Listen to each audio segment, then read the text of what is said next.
If you're the type of person that loves gaming and is also looking to earn a little bit of extra money on the side, then today's video is definitely for you. In this video, we are covering 5 NFT games that are actually fun to play and where you can earn a little bit of money on the side. And best of all of these games have really affordable NFTs. Some on the high end might be as high as $100 or so, but most of them are well below $20. When it comes to these NFTs, there definitely is something for everyone. If you want to stay super low budget and just play sub $20 NFTs, you have that option. If you want to actually earn in-game just by grinding and then being able to sell on a marketplace so you can bring up some income that way, you have that option. You can rent NFTs from other people, or yourself, if you have a bit more money, you can buy NFTs and let other people use them for you. But without further ado, let's dive into the games that we're going to cover today. We're going to cover some shooting games, some Pokemon style games, some trading card games, and some battle games, all of the focus with giving you the opportunity to play and earn. Now, starting off today's video, we're going to dive into QORPO Studios, and they're unique because they have actually 2 games that you can play. They have Citizen Conflict, which is similar to like a Call of Duty, where you have both a battle royale mode as well as that multiplayer action.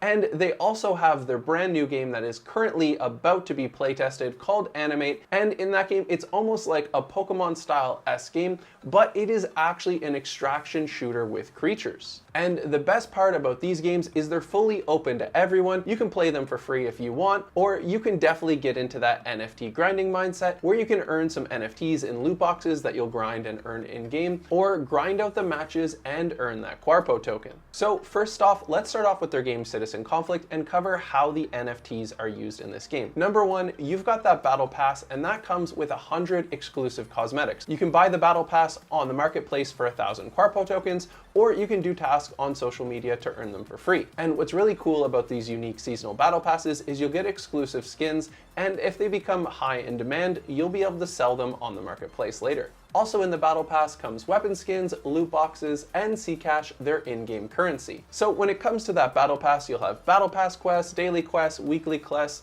and then sometimes other exclusive opportunities for you to earn loot crates and Zcash tokens, and you can use these to unlock NFTs. So if you do want to grind it out and make money in this game, you can do so by selling items on the secondary marketplace, and then when they have exclusive events and certain sections of the battle pass, you can earn their QORPO token, and you can also sell that on the secondary marketplace. So if you want to buy these NFTs, simply head over to the QORPO market and grab them before they disappear. Once you own them, you just need to equip them while playing the game, and they'll show up in your inventory as premium gear. And most games also have an exclusive Guardian or limited edition NFT. In this case, with Citizen Conflict, it is their Citizen Zero NFT, which gives you the most possible perks. And as the game rolls out even more updates, because again, we're still in early access, you'll just get more and more features. And lucky for you, at the time of this video, things are on a huge discount given where the market is. So these NFTs used to go for $500, $600, I think even topped off at $1,000 at one point. But now if I just go to Blur, I can see the Citizen Zero NFTs.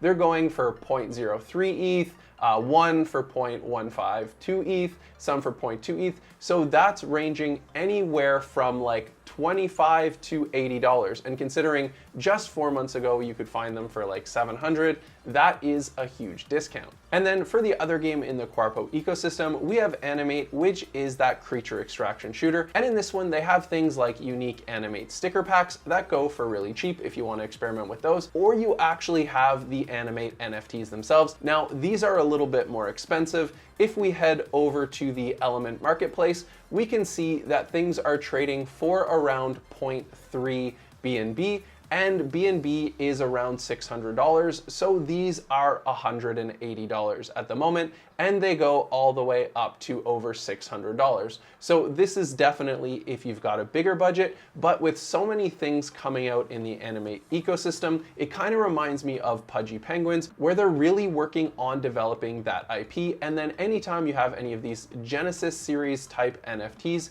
you usually get so many perks going forward. So if $180 is a lot for you, I wouldn't worry about this one specifically, but if you're the type of person where $180 isn't much, now might be a good time to sweep the floor on a project like AneeMate, especially since this is right before they roll out everything. So in fact, if you go over to aneemate.com, in the top right hand corner here, you can see the apply for whitelist. So if you enjoy playing the style games and these pre-alpha phases, which is just about to launch, create your toy wallet and apply for this whitelist. And coming up next for game 205, we have Apeiron, which has probably one of the deepest lores out of all the games that we're going to cover today. Apeiron is a unique God Simulator NFT game where you own a planet and build up its civilization. Each planet is home to adorable, chubby creatures called dudes who serve as your loyal minions. Built on Ronin, Apeiron isn't just about managing a planet, it's a thrilling turn-based card battle game where you summon your avatar and dive into PvE dungeons, battling enemies with real-time card-based combo systems, and there's even a PvP mode. Now, when it comes to a game linking in their NFTs really well with their storyline, having big power-ups, planets, as well as just individual characters, the apostles, this game has done NFTs really well. And not only can you buy and use an NFT and earn an NFT, you can also buy an NFT and put it up for rent, so you can actually earn some money from other players using it. In Apeiron, your main character is your apostle, and it has a really well-developed skill tree that you can upgrade over time, and you can upgrade this by doing battles, earning experience, gaining other apostles, merging planets, as well as buying NFTs. So in that NFT ecosystem, on a lower level, you've got those apostles, which are your characters that attack and protect your avatar, and they go for small amounts of money, so you can always start off buying some of those if you like, or simply grind up in the game and progress in levels, and as you do, more apostles will be unlocked for you at higher ranks. So if you grind out through this game and get really high level apostles, you can sell those on the secondary marketplace. But where the NFTs really come to shine in Apeiron is the actual Planet NFT, which is your avatar,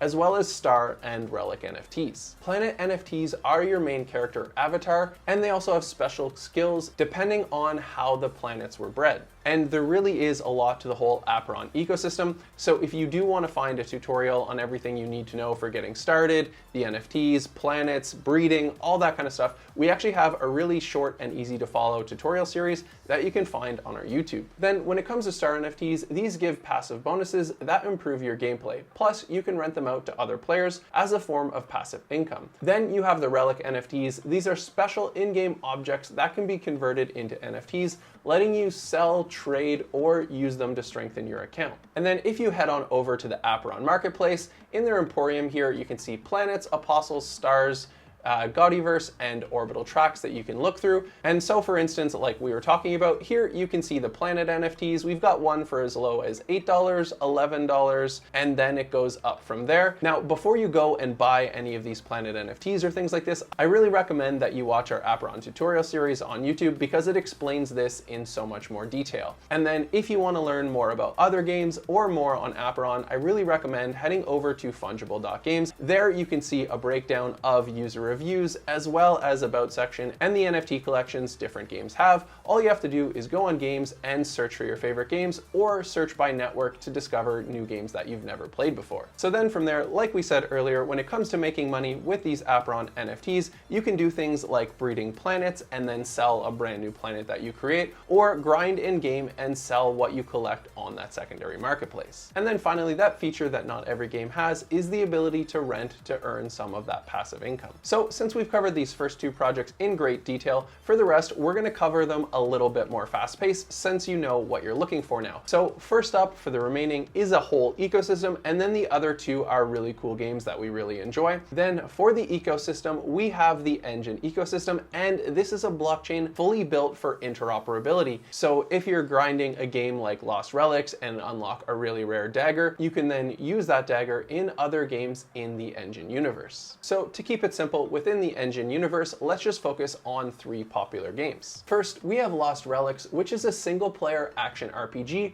where you can explore dangerous dungeons, fight monsters, and collect loot that can be traded as NFTs. Your weapons, armor, and rare collectibles can start from one engine, and all those NFTs can be used cross-platform. Next up, we have Into the Multiverse. Think of Temple Run, but with a Web3 twist. You play as Aurora, a scientist trapped in a mysterious world of Aurora's Rift. Certain in-game pickups like Super Seed or Dark Matter Balls offer strategic advantages, while others like Bad Juju can make your run harder. Then finally, we have the popular Etherscape. You play as an Etherborn and use the game's internal currency, the Imperial Sovereign, which you earn through quests and activities. Players can use these tokens to vote on game features, but the main thing here is you can get loot that will be NFTs. The Enjin ecosystem actually has its own marketplace that you can find at nft.io, and like you'd expect with the interoperability in nature, you can find NFT items from all over their ecosystem. So if you want to start small in a game, buy their entry-level NFTs and grind your way up and then sell higher value NFTs, you can do that. Or if you're more on the grind side, you can see all the games in the Enjin ecosystem, mint an original NFT, and grind up characters that way. At the end of the day with Enjin, there's so many more games than just the 3 we covered, so it's probably better for you to head on over to the Enjin ecosystem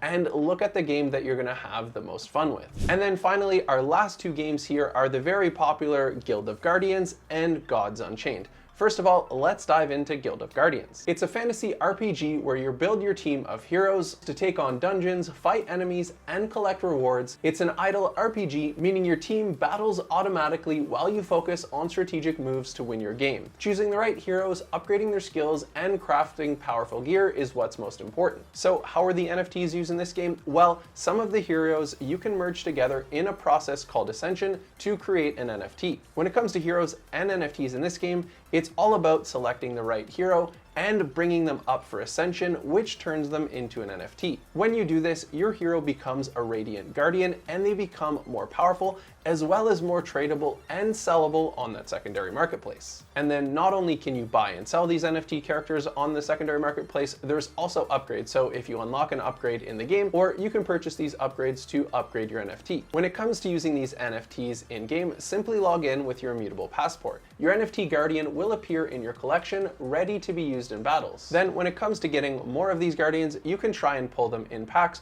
or you can head over to Saphir Marketplace and purchase there, and some of these NFTs start as low as 0.01 ETH. And then finally, we have the very popular Gods Unchained, which is a free-to-play online trading card game, kind of like Magic the Gathering, but you actually get to own your own digital asset. In this game, you collect and build decks of cards, each representing creatures, spells, or relics, and use them to battle against other players. The object is to reduce your opponent's health to 0 by strategically playing your cards. So if you're already a fan of trading card games, you know how fun and addictive they can be, and no better way than, if you're going to go through the grind anyway, than earning some rewards doing so. So how do you earn rewards with your NFTs after you've collected them in this game? First, you can play and earn. Daily matches reward you with the in-game currency gods. You can also sell your NFTs, where you can trade on the marketplace for real crypto, and you can also stake your god tokens to lock in your rewards over time. Then, like we said earlier, there's also crafting, where you can combine cards to make more powerful NFTs. And then finally, they also have those weekend events, so if you're up for grinding on the weekends, you can potentially earn some really valuable packs. So for Gods Unchained, the choice is fully yours.